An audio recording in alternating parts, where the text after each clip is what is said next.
SK publicity YouTube चॅनलच्या प्रेक्षकांना नमस्कार. उपमुख्यमंत्री एकनाथराव शिंदे यांनी माजी मंत्री आमदार डॉक्टर विजयकुमार गावित यांची प्रत्यक्ष भेटून केली विचारपूस. नंदुरबार.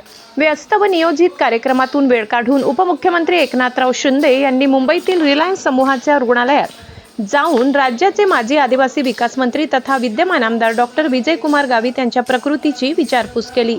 उपमुख्यमंत्री एकनाथराव शिंदे यांनी डॉक्टर विजयकुमार गावित यांच्या प्रति सद्भावना आणि सदिच्छा व्यक्त केल्याबद्दल डॉक्टर सौ कुमुदिनी विजयकुमार गावित यांनी कुटुंबातर्फे आभार व्यक्त केले आहे.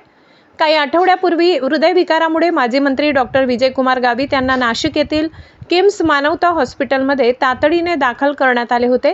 बायपास सर्जरीनंतर प्रकृती सुधारली होती, परंतु पुन्हा प्रकृती अस्वस्थतेमुळे त्यांना मुंबई येथील रिलायन्स समूहाच्या रुग्णालयात हलविणे भाग पडले.